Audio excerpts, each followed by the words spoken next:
Doctor BR Ambedkar Konaseema జిల్లాలో ప్రసిద్ధ పుణ్యక్షేత్రం వాడపల్లి వెంకటేశ్వర స్వామిని ప్రముఖ సినీ దర్శకుడు బోయపాటి శ్రీను దర్శించుకున్నారు.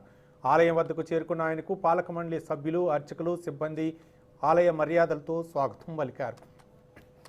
ఇక అర్చకులు స్వామివారి విశిష్టత, చరిత్రను ఆయనకు వివరించారు. అనంతరం వేదాశీర్వచనం చేసి తీర్థప్రసాదాలు అందించారు. స్వామిని దర్శించుకుని త్వరలో విడుదల కాబోతున్న తన సినిమా విజయవంతం కావాలని ప్రత్యేక పూజలు చేసినట్లు డైరెక్టర్ తెలిపారు. వాడపల్లి వెంకన్న స్వామివారి మహిమ గురించి చాలామంది చెప్పారని, స్వామిని దర్శించుకోవటం ఆనందంగా ఉందన్నారు బోయపాటి శ్రీను. నేను మామూలుగానే దర్శనానికి వస్తానండి, కానీ ప్రతి ఒక్కళ్ళు వెళ్ళి దర్శనం చేసుకుని రండి, ఆ స్వామి మహిత్యం ఏంటో మీకు తెలుస్తుందని చెప్తూ ఉంటే చాలా ఆనందపడి అసలు మామూలుగానే నేను వచ్చి దర్శనం చేసుకోవాల్సింది వారు చెప్పడానికి పరిగెత్తుకుంటూ వచ్చానండి.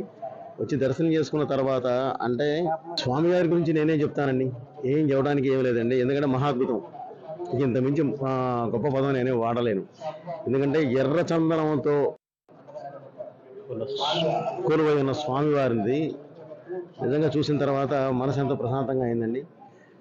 సో ఇక్కడికి నేను ఒక విశేషం కూడా విన్నాను, 7 వారాలు కానీ 7 శనివారాలు కానీ ఇక్కడ వరుసగా క్రమం తప్పకుండా వస్తే చాలా మంచి జరుగుతుంది అని చెప్పి నేను విన్నానండి. చాలా ఆనందం. కాకపోతే మేము ఎక్కడో ఉంటాం కాబట్టి నేను 7 వారాలు రాకపోయినా కూడా మళ్ళీ ఈ సినిమా రిలీజ్ అయ్యి ఒక మంచి సక్సెస్ అయిన తర్వాత మళ్ళీ స్వామివారి దర్శనానికి వచ్చి నేను దర్శనం చేసుకొని వెళ్తానండి. స్వామివారు ఎంత అద్భుతంగా ఉన్నారో అక్కడ వారిని నిత్యం దైవనామస్మరణ ఉండే మన గురువు పూజారులు కూడా అదే హాస్పిటాలిటీతో ఉండి ఒక మంచి ఇది చూపించారని చాలా ఆనందంగా ఫీల్ అవుతున్నాను.